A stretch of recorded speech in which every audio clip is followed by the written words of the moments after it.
Hello বন্ধুরা, কেমন আছেন সবাই?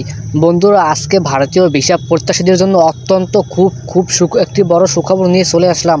তো বন্ধুরা, এতদিন পর আজকে প্রায় 4 মাস পর ভারতীয় ট্যুরিস্ট ভিসা নিয়ে কথা বলল ভারতীয় পররাষ্ট্র মন্ত্রণালয়।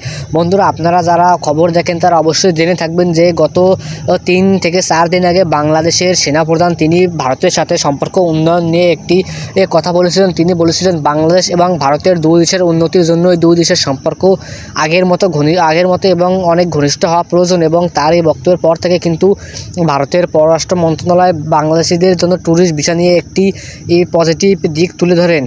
ভারতের পররাষ্ট্রমন্ত্রী এবং স্বরাষ্ট্র মন্ত্রণালয় বাংলাদেশিদের সাথে সম্পর্ক উন্নয়নের বিষয় ছাড়াও বাংলাদেশিদের প্রদত্ত সমস্ত প্রকারের ভিসা নিয়েও কথা বলেছেন এবং তারা বলেছেন যে অতি সত্বর তারা এই দিকটি খুঁটিয়ে দেখবেন। এবং এই গত 4 থেকে 5 মাস যাবৎ যে বাংলাদেশিরা ভারতে যাওয়া বন্ধ করে দিয়েছেন, এতে ভারতের অনেক ব্যবসা বাণিজ্য লস হয়েছে এবং বিশেষ করে মেডিকেল ভিসা এবং স্টুডেন্ট ভিসায় যেসব বাংলাদেশি ভারতে আসতেন তাদেরও নানানভাবে বিভিন্ন প্রকার সমস্যার সম্মুখীন হতে হচ্ছে। এবং এই সব বিষয় কিছু মাথায় নিয়েই ভারতের পররাষ্ট্র মন্ত্রণালয় এবার বাংলাদেশের জন্য সমস্ত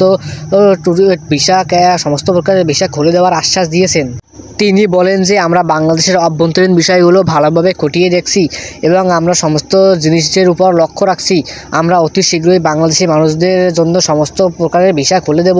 তবে বাংলাদেশের অবস্থার যে উন্নতি হচ্ছে এবং দিন দিন আরও উন্নতি হবে বলে আশা করি। এবং যখনই বাংলাদেশের উন্নতি সম্পন্ন হবে তখনই আমরা সমস্ত প্রকারের ভিসা খুলে দেব।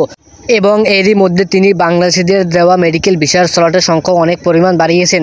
তো বন্ধুরা, ভারতের ট্যুরিস্ট ভিসা যখনই আরও কোনো নতুন আপডেট আসবে তখনই আমি আপনাদের মধ্যে তা জানিয়ে দেবো। তো বন্ধুরা, আপডেট পেয়েছিল অবশ্যই চ্যানেলটি সাবস্ক্রাইব করে ভিডিওতে একটি করে লাইক করে দিয়ে যাবেন।